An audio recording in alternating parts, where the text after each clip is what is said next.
ಇಲ್ಲಿಯವರೆಗೆ ಅದಿತಿ ಒಂದು ನಿರ್ಜನ ರಸ್ತೆಯಲ್ಲಿ ನಿಂತಿದ್ದಳು. ಅವಳ ಕೈಯಲ್ಲಿ ಒಂದು ಸಣ್ಣ ಬ್ಯಾಗ್ ಇತ್ತು ಮತ್ತು ಕಣ್ಣುಗಳಲ್ಲಿ ದೊಡ್ಡ ದೊಡ್ಡ ಕಣ್ಣೀರು. ಅವಳು ಅಭಿನವನನ್ನು ತುಂಬಾ ನೆನಪಿಸಿಕೊಳ್ಳುತ್ತಿದ್ದಳು. ಅಭಿನವನಿಂದ ದೂರ ಇರುವುದು ತನಗೆ ಇಷ್ಟು ಕಷ್ಟವಾಗುತ್ತದೆ ಎಂದು ಅವಳು ಯೋಚಿಸಲೂ ಇಲ್ಲ. ಕೇವಲ ಕೆಲವು ಗಂಟೆಗಳು ಮಾತ್ರ ಆಗಿದ್ದವು ಮತ್ತು ಈ ಕೆಲವು ಗಂಟೆಗಳಲ್ಲಿಯೇ ಅವಳಿಗೆ ತನ್ನೊಳಗೆ ಪ್ರಾಣವೇ ಇಲ್ಲ ಎಂದು ಅನಿಸುತ್ತಿತ್ತು. ಅವಳು ರಸ್ತೆಯ ಕಡೆ ನೋಡಿದಳು. ಅಲ್ಲಿ ಬಹುಶಃ ಬಸ್ಸುಗಳು ಹೋಗುತ್ತಿದ್ದವು. ಸ್ವಲ್ಪ ದೂರದಲ್ಲಿ ಒಂದು ಬಸ್ ಬರುತ್ತಿರುವುದು ಅವಳಿಗೆ ಕಾಣಿಸಿತು. ಆಗ ಅವಳು ಆ ಸಣ್ಣ ಬ್ಯಾಗ್ ಅನ್ನು ಗಟ್ಟಿಯಾಗಿ ಹಿಡಿದುಕೊಂಡು ಬಸ್ಸನ್ನು ಹತ್ತಲು ಸಿದ್ಧಳಾದಳು. ಎಲ್ಲಿಗೆ ಹೋಗಬೇಕು, ಏನು ಮಾಡಬೇಕು ಎಂದು ಅವಳು ಏನನ್ನೂ ಯೋಚಿಸಿರಲಿಲ್ಲ. ಆದರೆ ಇನ್ನು ಮುಂದೆ ಎಂದಿಗೂ ಹಿಂತಿರುಗಿ ಬರಲು ಸಾಧ್ಯವಾಗದಷ್ಟು ದೂರ ಹೋಗಬೇಕೆಂದು ಅವಳು ನಿರ್ಧರಿಸಿದ್ದಳು. ಆದರೆ ಯಾವುದೇ ಬಸ್ ಅವಳ ಮುಂದೆ ಬಂದು ನಿಲ್ಲುವ ಮುನ್ನವೇ ವೇಗವಾಗಿ ಬರುತ್ತಿದ್ದ ಒಂದು ಕಾರು ನಿಖರವಾಗಿ ಅವಳ ಹತ್ತಿರ ಬಂದು ನಿಂತಿತು. ಇದರಿಂದಾಗಿ ಅವಳ ಹೃದಯ ಬಡಿತ ತಕ್ಷಣ ಹೆಚ್ಚಾಯಿತು. ಅತಿಯಾದ ವೇಗದಿಂದಾಗಿ ಸುತ್ತಲೂ ಧೂಳು ಹಾರುತ್ತಿತ್ತು. ಇದರಿಂದಾಗಿ ಅವಳಿಗೆ ಕೆಮ್ಮು ಕೂಡ ಬರತೊಡಗಿತು. ಧೂಳಿನಿಂದಾಗಿ ಮುಚ್ಚಿ ಹೋಗಿದ್ದ ತನ್ನ ಕಣ್ಣುಗಳನ್ನು ಅವಳು ಬಹಳ ಕಷ್ಟಪಟ್ಟು ತೆರೆದಳು. ಮುಂದುವರಿದ ಭಾಗ. ಕಣ್ಣು ತೆರೆಯುತ್ತಿದ್ದಂತೆಯೇ ಅವಳ ಮುಂದೆ ನಿಂತಿದ್ದ ಅಭಿನವನ ಮುಖದಲ್ಲಿ ಕೋಪ ಸ್ಪಷ್ಟವಾಗಿ ಕಾಣಿಸುತ್ತಿತ್ತು. ಅಭಿನವ್ ಅವಳತ್ತ ಸಾಗುತ್ತಿದ್ದಂತೆ ಅವಳ ಉಸಿರು ನಿಲ್ಲುತ್ತಿತ್ತು. ಆದರೆ ಅಭಿನವ್ ಅವಳನ್ನು ತಲುಪುವ ಮೊದಲೇ ಒಂದು ಗುಂಡು ನಿಖರವಾಗಿ ಅವಳ ಪಕ್ಕದಿಂದ ಹಾದು ಹೋಯಿತು. ಭಯದಿಂದ ಅವಳು ತನ್ನ ಕಣ್ಣು ಮತ್ತು ಕಿವಿಗಳನ್ನು ಮುಚ್ಚಿಕೊಂಡಳು. ನೋಡುತ್ತಲೇ ಸುತ್ತಲೂ ಎಲ್ಲ ಕಡೆಯಿಂದ ಗುಂಡಿನ ಶಬ್ದಗಳು ಕೇಳಿ ಬರಲಾರಂಭಿಸಿದವು. ಸುತ್ತಮುತ್ತಲೂ ಗುಂಡುಗಳು ಸಿಡಿಯುತ್ತಿದ್ದವು. ಒಂದೇ ಕ್ಷಣದಲ್ಲಿ ಇವೆಲ್ಲವೂ ಹೇಗೆ ಶುರುವಾಯಿತು ಎಂದು ಅದಿತಿಗೆ ಅರ್ಥವಾಗಲಿಲ್ಲ. ಆದರೆ ಅಭಿನವ್ಗೆ ಎಲ್ಲವೂ ಅರ್ಥವಾಯಿತು. ಗುಂಡಿಗಿಂತ ವೇಗವಾಗಿ ಓಡುತ್ತಾ ಅದಿತಿಯ ಬಳಿಗೆ ತಲುಪಿ ಯಾವುದೇ ಗುಂಡು ಅವಳನ್ನು ತಗಲದಂತೆ ಅವಳನ್ನು ತನ್ನ ತೋಳುಗಳಲ್ಲಿ ಗಟ್ಟಿಯಾಗಿ ಅಪ್ಪಿಕೊಂಡನು. ಆದರೆ ಅದೇ ಸಮಯದಲ್ಲಿ ಒಂದು ಗುಂಡು ಅಭಿನವನ ತೋಳಿಗೆ ತಾಗಿತು. ಇದರಿಂದಾಗಿ ಅವನು ಸಣ್ಣದಾಗಿ ನೋವಿನಿಂದ ಕಿರುಚಿದನು. ಆ ಗುಂಡು ತಗಲಿದ್ದನ್ನು ನೋಡಿ ಅದಿತಿ ತಕ್ಷಣ ತಿರುಗಿದಳು. ಇದರಿಂದಾಗಿ ಅದೇ ಸಮಯದಲ್ಲಿ ಅಭಿನವ್ಗೆ ತಾಗಬೇಕಾಗಿದ್ದ ಗುಂಡು ನೇರವಾಗಿ ಅದಿತಿಯ ಎದೆಗೆ ತಾಗಿತು. ತಕ್ಷಣ ಅದಿತಿಯ ಕಣ್ಣುಗಳು ದೊಡ್ಡದಾದವು ಮತ್ತು ಅವಳ ನೋವಿನಿಂದ ಕಿರುಚಿದಳು. ಅವಳ ಗಾಯದಿಂದ ರಕ್ತವು ನಿರಂತರವಾಗಿ ಹರಿಯಲು ಪ್ರಾರಂಭಿಸಿತು. ಅಭಿನವ್ ಅವಳಿಗೆ ಗುಂಡು ತಾಗಿದ್ದನ್ನು ನೋಡಿ ಕಲ್ಲಾಕಿ ಬಿಟ್ಟನು. ಆದರೆ ತಕ್ಷಣವೇ ಅವನ ಮುಖದ ನರಗಳು ಬಿಗಿಯಾದವು ಮತ್ತು ಕೋಪದಿಂದ ನಡುಗಲಾರಂಭಿಸಿದನು.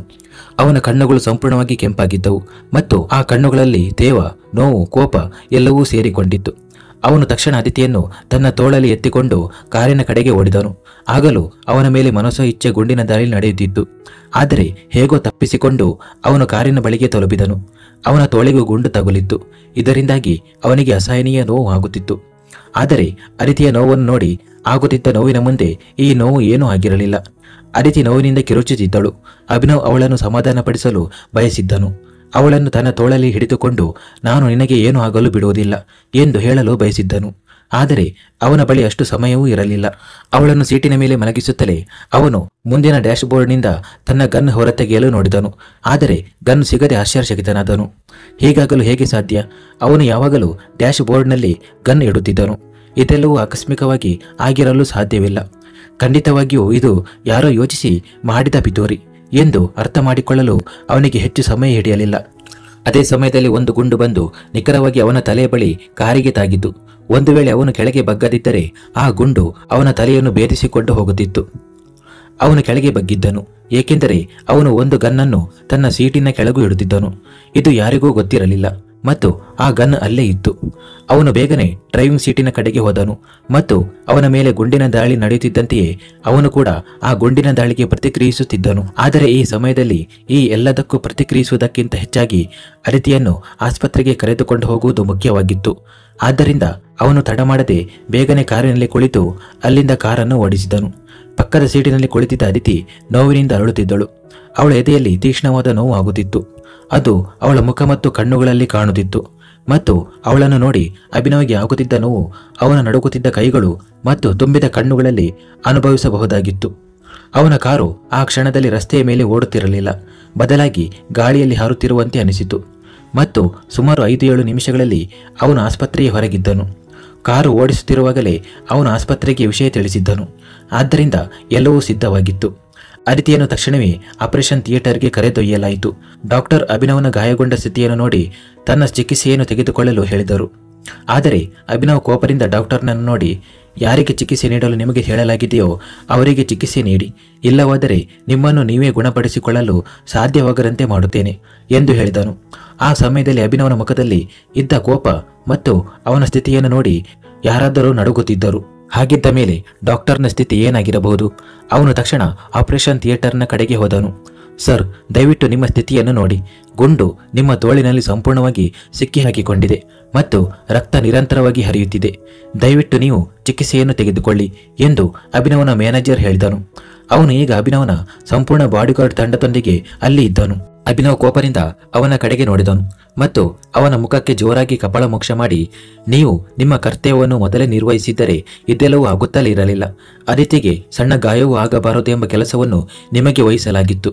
ಆದರೆ ನಿಮ್ಮ ನಿರ್ಲಕ್ಷ್ಯದಿಂದಾಗಿ ಅವಳು ಇಂದು ಈ ಸ್ಥಿತಿಯಲ್ಲಿ ಇದ್ದಾಳೆ. ಇಷ್ಟೊಂದು ಗಾರ್ಡ್ಗಳಿದ್ದರೂ ಅವಳು ಮನೆಯಿಂದ ಹೊರಗೆ ಹೋಗಿದ್ದು ಹೇಗೆ ಮತ್ತು ನನ್ನ ಕಾರಿನೊಂದಿಗೆ ಚೆಲ್ಲಾಟವಾಡಿದ್ದು ಹೇಗೆ? ನನಗೆ ಪ್ರತಿಯೊಂದು ವಿಷಯದ ಬಗ್ಗೆ ವಿವರ ಬೇಕು. ಮತ್ತು ನೆನಪಿಡಿ, ನಿಮ್ಮ ನಿರ್ಲಕ್ಷ್ಯದಿಂದ ಅವಳಿಗೆ ಏನಾದರೂ ಆದರೆ ನಿಮ್ಮನ್ನು ಬದುಕಲು ಬಿಡುವುದಿಲ್ಲ ನಾನು ಎಂದನು.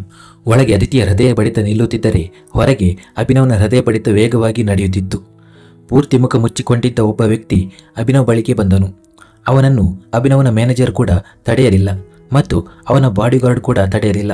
ಆ ವ್ಯಕ್ತಿ ಅಭಿನವ್ ಬಳಿಗೆ ಬಂದು ನಿಲ್ಲುತ್ತಿದ್ದಂತೆಯೇ ಅಭಿನವ್ ಅವನನ್ನು ಕೂಡ ತುಂಬ ಕೋಪದಿಂದ ನೋಡಿ ಅವನ ಕೆನ್ನೆಗೆ ಒಂದು ಜೋರಾದ ಕಪಾಳ ಮೋಕ್ಷ ಮಾಡಿದನು. ಇಷ್ಟಕ್ಕೆ ಅಭಿನವ್ ನಿಲ್ಲಲಿಲ್ಲ ಮತ್ತು ಆ ವ್ಯಕ್ತಿಯನ್ನು ಕಾಲರ್ ಹಿಡಿದು, ಹೇಗಾಯಿತು ಇದೆಲ್ಲ? ಹೇಗೆ? ಇಂದಿನವರೆಗೂ ನನ್ನ ಇಚ್ಛೆಯಿಲ್ಲದೆ ಒಂದು ಎಲೆ ಕೂಡ ಅಲುಗಾಡಿಲ್ಲ.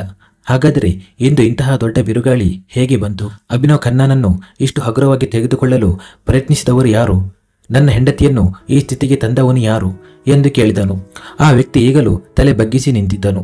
ಅವನು ಹಾಗೆಯೇ ತನ್ನ ನೋಟವನ್ನು ಕೆಳಗೆ ಇಟ್ಟುಕೊಂಡು, ಇದು ನಮ್ಮ ತಪ್ಪಲ್ಲ ಬಾಸ್ ಎಂದು ಹೇಳಿದನು. ದಯವಿಟ್ಟು ಬಾಸ್, ಎಲ್ಲವೂ ತಿಳಿಯುತ್ತದೆ, ಆದರೆ ಮೊದಲು ನೀವು ನಿಮ್ಮ ಚಿಕಿತ್ಸೆಯನ್ನು ತೆಗೆದುಕೊಳ್ಳಿ.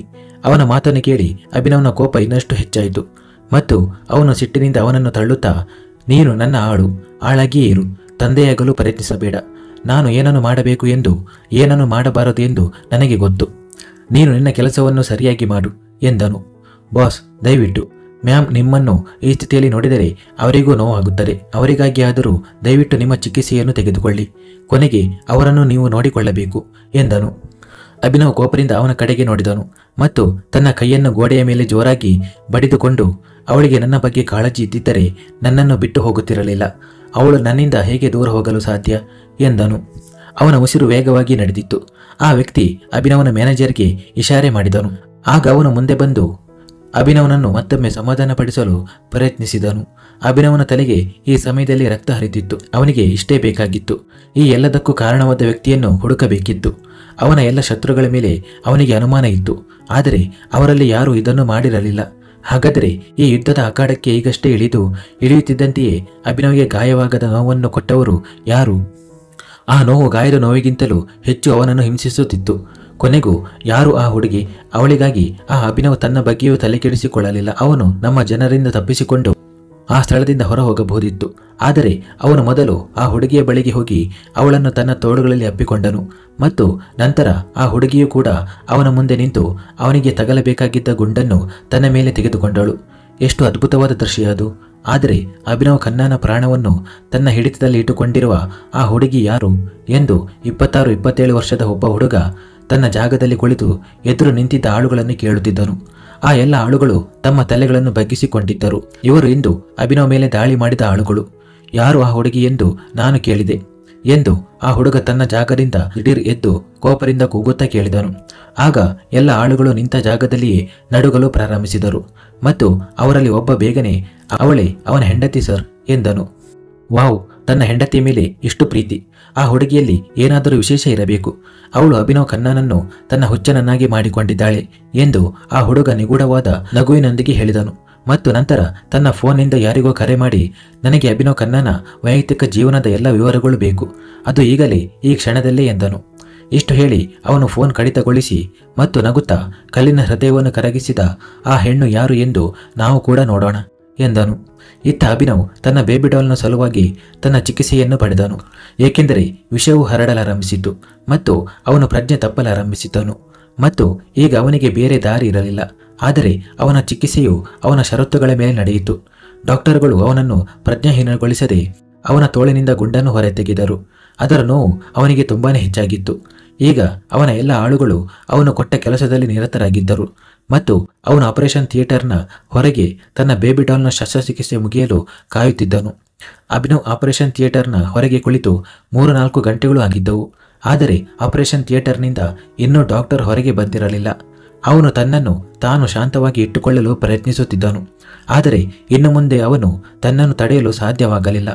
ಆದ್ದರಿಂದ ಯಾರ ಬಗ್ಗೆಯೂ ತಲೆ ಕೆಡಿಸಿಕೊಳ್ಳದೆ ಅವನು ನೇರವಾಗಿ ಆಪರೇಷನ್ ಥಿಯೇಟರ್ನೊಳಗೆ ಹೋದನು. ಅವನನ್ನು ಆಪರೇಷನ್ ಥಿಯೇಟರ್ನಲ್ಲಿ ನೋಡಿ ಡಾಕ್ಟರ್ ಕೂಡ ಆಶ್ಚರ್ಯಗೊಂಡರು. ನರ್ಸ್ ಅವನನ್ನು ತಡೆಯಲು ಪ್ರಯತ್ನಿಸಿದಳು. ಆದರೆ ಅವನು ನಿಲ್ಲಲಿಲ್ಲ ಮತ್ತು ಮುಂದೆ ಸಾಗಿದನು. ಅಲ್ಲಿ ಅದಿತಿಯ ಶಸ್ತ್ರಚಿಕಿತ್ಸೆ ಮಾಡಲಾಗಿತ್ತು. ಅವಳ ಶಸ್ತ್ರಚಿಕಿತ್ಸೆ ಆಗಿತ್ತು. ಆದರೆ ಅವಳು ಇನ್ನೂ ಪ್ರಜ್ಞಾಹೀನಳಾಗಿದ್ದಳು. ಡಾಕ್ಟರ್ ಅವನಿಗೆ, ನೀವು ಈಗ ಅವಳನ್ನು ಭೇಟಿಯಾಗಲು ಸಾಧ್ಯವಿಲ್ಲ. ಈಗ ಸೋಂಕು ಹರಡುವ ಭಯವಿದೆ ಮತ್ತು ಅದಿತಿಗೆ ಇನ್ನೂ ಪ್ರಜ್ಞೆ ಬಂದಿಲ್ಲ ಮತ್ತು ಅವಳಿಗೆ ಪ್ರಜ್ಞೆ ಬರುವ ತನಕ ನೀವು ಕನಿಷ್ಠ 24 ಗಂಟೆಗಳ ಕಾಲ ಕಾಯಬೇಕು ಎಂದು ವಿವರಿಸಿದರು. ಆದರೆ ಅಭಿನವ್ ಆಗಿದ್ದಾನೆ. ಅವನು ಯಾರ ಮಾತನ್ನು ಕೇಳುವುದಿಲ್ಲ ಮತ್ತು ಯಾರ ತಡೆಯಿಂದಲೂ ನಿಲ್ಲುವುದಿಲ್ಲ. ಅವನು ಡಾಕ್ಟರ್ಗಳನ್ನು ಹೊರಗೆ ಕಳುಹಿಸಿದನು. ಆದರೆ ತಾನು ಒಳಗೇ ಇದ್ದನು. ಡಾಕ್ಟರ್ಗಳು ಕೂಡ ಅವನ ಹಠದ ಮುಂದೆ ಸೋಲನ್ನು ಒಪ್ಪಿಕೊಂಡರು. ಅದಿತಿ ಇರುವ ಹಾಸಿಗೆಯ ಪಕ್ಕದಲ್ಲಿದ್ದ ಸ್ಟೂಲ್ ಮೇಲೆ ಕುಳಿತುಕೊಂಡು ಅದಿತಿಯ ಕೈಯನ್ನು ಹಿಡಿದು ಅವಳ ಬೆರಳುಗಳೊಂದಿಗೆ ಆಟವಾಡಲು ಪ್ರಾರಂಭಿಸಿದನು. ಈ ಸಮಯದಲ್ಲಿ ಅವನ ಹೃದಯದಲ್ಲಿ ಭಯಂಕರ ಕೋಪ ಮತ್ತು ಅಶಾಂತಿ ಇತ್ತು. ಆದರೆ ತನ್ನ ಬೇಬಿ ಡಾಲ್ನ ಮುಂದೆ ಅವನು ಸಂಪೂರ್ಣವಾಗಿ ಶಾಂತವಾಗಿದ್ದನು. ಆದರೆ ಅವನೊಳಗಿನ ಪ್ರೇಮಿ ಹೆಚ್ಚು ಹೊತ್ತು ಶಾಂತವಾಗಿರಲು ಸಾಧ್ಯವಾಗಲಿಲ್ಲ.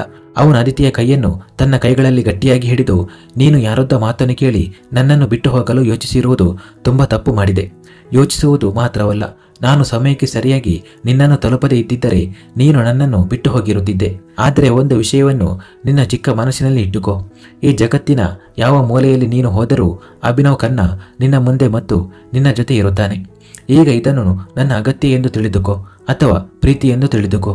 ಆದರೆ ನಾನು ನಿನ್ನನ್ನು ನನ್ನಿಂದ ದೂರ ಹೋಗಲು ಖಂಡಿತವಾಗಿಯೂ ಬಿಡುವುದಿಲ್ಲ. ನಿನ್ನ ತಪ್ಪಿನಿಂದಾಗಿ ನಿನ್ನ ಮೇಲೆ ಕೋಪಗೊಂಡಿದ್ದೇನೆ ಮತ್ತು ಈ ಕೋಪ ಹಾಗೆಯೇ ಇರುತ್ತದೆ. ಆದರೆ ನನ್ನ ಪ್ರೀತಿಯಲ್ಲಿ ಯಾವುದೇ ಕೊರತೆಯನ್ನು ನಾನು ಬರಲು ಬಿಡುವುದಿಲ್ಲ. ನೀನು ಕೇವಲ ನನ್ನ ಪ್ರೀತಿಯಲ್ಲ, ನನ್ನ ಎಲ್ಲವೂ ಆಗಿದ್ದೀಯ ಮತ್ತು ಈಗ ಈ ವಿಷಯವನ್ನು ನಾನು ನಿನಗೆ ಹೇಳುವುದಿಲ್ಲ, ತೋರಿಸುತ್ತೇನೆ ಎಂದನು. ಇತ್ತ ಒಬ್ಬ ವ್ಯಕ್ತಿ ಕತ್ತಲೆಯ ಕೋಣೆಯಲ್ಲಿ ಸೋಫಾದ ಮೇಲೆ ಕುಳಿತಿದ್ದನು. ಅವನ ಕೈಯಲ್ಲಿ ಸಿಗರೆಟ್ ಇತ್ತು ಮತ್ತು ಎದುರಿಗೆ ದುಬಾರಿ ಮದ್ಯದ ಬಾಟಲ್ ಇತ್ತು. ಅವನ ಎರಡು ಬದಿಯಲ್ಲಿ ಒಬ್ಬೊಬ್ಬ ಹುಡುಗಿ ಕುಳಿತಿದ್ದರು. ಆದರೆ ಅಷ್ಟರಲ್ಲಿ ಯಾರೋ ಬಾಗಿಲಿನ ಬಳಿಗೆ ಬಂದ ಶಬ್ದ ಕೇಳಿಸಿತು. ಆ ಹುಡುಗ ಆ ಎರಡು ಹುಡುಗಿಯರಿಗೆ ಕೈಯಿಂದ ಸನ್ನೆ ಮಾಡಿ ತಡೆದನು. ಅವನು ಆ ಬಾಗಿಲಿನ ಕಡೆಗೆ ನೋಡುತ್ತಾ, ನಾನು ಬ್ಯುಸಿ ಇರುವಾಗ ಯಾರೂ ನನ್ನನ್ನು ತೊಂದರೆ ಮಾಡಬೇಡಿ ಎಂದು ಹೇಳಿದ್ದೇನಲ್ಲವೇ, ಇಲ್ಲಿಂದ ಹೋಗಿಬಿಡಿ ಎಂದನು. ಆದರೆ ಬಾಸ್, ಕೆಲವು ಪ್ರಮುಖ ಕೆಲಸವಿತ್ತು, ಅದಕ್ಕಾಗಿಯೇ ನಾನು ಬರಬೇಕಾಯಿತು ಎಂದು ಬಾಗಿಲಲ್ಲಿ ನಿಂತಿದ್ದ ವ್ಯಕ್ತಿ ಬೇಗನೆ ಹೇಳಿದನು. ಎಷ್ಟೇ ಪ್ರಮುಖ ಕೆಲಸ ಇರಲಿ, ಇದಕ್ಕಿಂತ ಹೆಚ್ಚು ಪ್ರಮುಖವಾದದ್ದಲ್ಲ ಎಂದು ಅವನು ಹೇಳಿದನು. ಆಗ ಬಾಗಿಲಿನಲ್ಲಿ ನಿಂತಿದ್ದ ಆಳು, ಬಾಸ್, ಅಭಿನವ್ ಖನ್ನಾನ ಬಗ್ಗೆ ವಿಷಯವಿದೆ ಎಂದು ಹೇಳಿದನು. ಅಭಿನವನ ಹೆಸರನ್ನು ಕೇಳಿದ ತಕ್ಷಣ ಆ ವ್ಯಕ್ತಿ ಆ ಹುಡುಗಿಯರನ್ನು ಒರಟಾಗಿ ಬಿಟ್ಟು, ನೀನು ಹೇಳಲು ಹೊರಟಿರೋ ವಿಷಯ ಒಂದು ವೇಳೆ ಉಪಯುಕ್ತವಲ್ಲದಿದ್ದರೆ ನಿನ್ನ ಕೆಲಸ ಮುಗಿಸಲು ನನಗೆ ಒಂದು ಕ್ಷಣವೂ ಹಿಡಿಯುವುದಿಲ್ಲ ಎಂದನು. ಅವನ ಎಚ್ಚರಿಕೆಯನ್ನು ಕೇಳಿ ಬಾಗಿಲಲ್ಲಿ ನಿಂತಿದ್ದ ಆ ಆಳು ಕೂಡ ನಡುಗಿದನು. ಆದರೆ ನಂತರ ತನ್ನನ್ನು ತಾನು ನಿಯಂತ್ರಿಸಿಕೊಂಡು, ಬಾಸ್, ಅಭಿನವ್ ಖನ್ನಾನ ವೈಯಕ್ತಿಕ ಜೀವನದ ಬಗ್ಗೆ ಎಲ್ಲವೂ ತಿಳಿದು ಬಂದಿದೆ. ಇಂದು ಯಾರ ಸಲುವಾಗಿ ಅವನು ತನ್ನ ಪ್ರಾಣದ ಬಗ್ಗೆಯೂ ಯೋಚಿಸಲಿಲ್ಲವೋ ಅವಳು ಬೇರೆ ಯಾರೂ ಅಲ್ಲ, ಅವನ ಎರಡನೇ ಹೆಂಡತಿ. ಅವಳನ್ನು ಅವನು ಕೆಲವು ದಿನಗಳ ಹಿಂದೆ ಮದುವೆಯಾಗಿದ್ದಾನೆ ಮತ್ತು ನಮ್ಮ ಗುಪ್ತ ವ್ಯಕ್ತಿಯಿಂದ ತಿಳಿದು ಬಂದಿರುವ ಪ್ರಕಾರ ಆ ಹುಡುಗಿ ಒಂದು ವೇಶ್ಯಾಗ್ರಹಕ್ಕೆ ಸಂಬಂಧ ಹೊಂದಿದ್ದಾಳೆ ಎಂದನು. ಅವನ ಮಾತನ್ನು ಕೇಳಿ ಸೋಫಾದ ಮೇಲೆ ಕುಳಿತಿದ್ದ ಆ ವ್ಯಕ್ತಿಯ ಕಣ್ಣುಗಳಲ್ಲಿ ಹೊಳಪು ಮೂಡಿತು. ಅವನು ಆ ಇಬ್ಬರು ಹುಡುಗಿಯರಿಗೆ ಸನ್ನೆ ಮಾಡಿದನು. ಆಗ ಅವರು ಅಲ್ಲಿಂದ ಹೊರಟು ಹೋದರು. ಅವರು ಹೋದ ನಂತರ ಆ ವ್ಯಕ್ತಿಯು ತನ್ನ ಜಾಗದಿಂದ ಎದ್ದು ನಿಂತು ತನ್ನ ಎರಡು ಕೈಗಳನ್ನು ತನ್ನ ಜೇಬಿನಲ್ಲಿ ಹಾಕಿಕೊಂಡು, ಅಭಿನವ್ ಖನ್ನಾಗೆ ಇಂತಹ ಹವ್ಯಾಸಗಳು ಇವೆ ಎಂದು ನನಗೆ ತಿಳಿದಿರಲಿಲ್ಲ. ಈಗ ಮಜಾ ಇರುತ್ತದೆ, ಏಕೆಂದರೆ ಅವನ ಹವ್ಯಾಸ ನನ್ನ ಅಭ್ಯಾಸವಾಗಿದೆ ಮತ್ತು ಹವ್ಯಾಸಗಳು ಒಂದೇ ಆಗಿರುವುದಿಲ್ಲವಾದ್ದರಿಂದ ನನಗೆ ಅಭ್ಯಾಸಗಳನ್ನು ಬದಲಾಯಿಸುವ ಹವ್ಯಾಸವೂ ಇದೆ. ಆ ಹುಡುಗಿ ನೋವಿನಲ್ಲಿದ್ದಾಗ ಅವನ ಪ್ರಾಣ ಹೊರಟು ಹೋಗುತ್ತಿತ್ತು ಎಂದು ನಾನು ನೋಡಿದೆ. ಇಲ್ಲವಾದರೆ ಜಂಗ್ನ ಮೈದಾನದಿಂದ ಅಭಿನವ್ ಖನ್ನಾ ಬೆನ್ನನ್ನು ತೋರಿಸಿ ಓಡಿ ಹೋಗುವುದು ಸಾಧ್ಯವಿಲ್ಲ.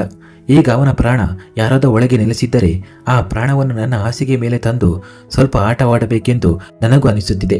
ಆಗಲೇ ಅಭಿನವ್ ಖನ್ನಾ ನರಳುತ್ತಾನೆ ಮತ್ತು ಅವನು ಎಷ್ಟು ನರಳುತ್ತಾನೋ ಅಷ್ಟೇ ನನಗೆ ನೆಮ್ಮದಿ ಸಿಗುತ್ತದೆ ಎಂದು ಹೇಳಿದನು.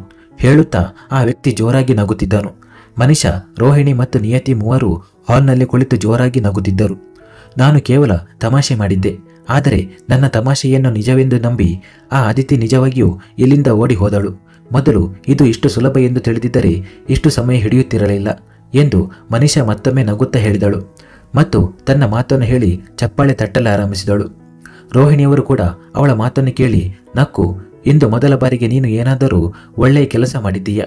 ನಿಜವಾಗಿಯೂ ತುಂಬ ಧನ್ಯವಾದಗಳು ಮನಿಷಾ. ನಿನ್ನಿಂದಾಗಿ ಈಗ ನಾನು ಮತ್ತೆ ಅಭಿನವ್ ಅವರ ಜೀವನದಲ್ಲಿ ನನ್ನ ಸ್ಥಾನವನ್ನು ಮಾಡಿಕೊಳ್ಳಲು ಸಾಧ್ಯವಾಗುತ್ತದೆ ಎಂದಳು. ನಿಯತಿ ಮನಿಷಾಳ ಕಡೆಗೆ ನೋಡುತ್ತಾ ಮನಸ್ಸಿನಲ್ಲಿಯೇ, ಈ ಬಾರಿ ನಾನು ಅವನ ಜೀವನದಲ್ಲಿ ನನ್ನ ಸ್ಥಾನವನ್ನು ಮಾಡಿಕೊಳ್ಳುವುದಿಲ್ಲ, ಬದಲಾಗಿ ಅವನ ಜೀವನವನ್ನೇ ಮುಗಿಸಿಬಿಡುತ್ತೇನೆ. ಆ ಸತಿಗಾಗಿ ಅವನು ನನಗೆ ಕಪಾಳ ಮೋಕ್ಷ ಮಾಡಿದ್ದನಲ್ಲವೇ, ಮತ್ತೊಮ್ಮೆ ಅವನು ನನ್ನ ಹಿಡಿತದಲ್ಲಿ ಸಿಕ್ಕಿ ಹಾಕಿಕೊಳ್ಳಲಿ. ಆದ ನಂತರ ಅವನನ್ನು ಈ ಮುಷ್ಟಿಯಲ್ಲಿಯೇ ಪುಡಿ ಮಾಡಿಬಿಡುತ್ತೇನೆ ಎಂದು ತನ್ನ ಕೈಯನ್ನು ಮುಷ್ಟಿಯಾಗಿ ಮಸೆದಳು. ಮನಿಷಾ ಅವಳನ್ನು ನೋಡುತ್ತಾ ಮನಸ್ಸಿನಲ್ಲಿಯೇ ನಕ್ಕಳು ಮತ್ತು ನಾನು ನಿನಗೆ ಅಭಿನವ್ ಅವರ ಜೀವನಕ್ಕೆ ಪ್ರವೇಶಿಸಲು ಅವಕಾಶ ನೀಡಿದಾಗಲೇ ತಾನೇ ನೀನು ಹೋಗಲು ಸಾಧ್ಯ.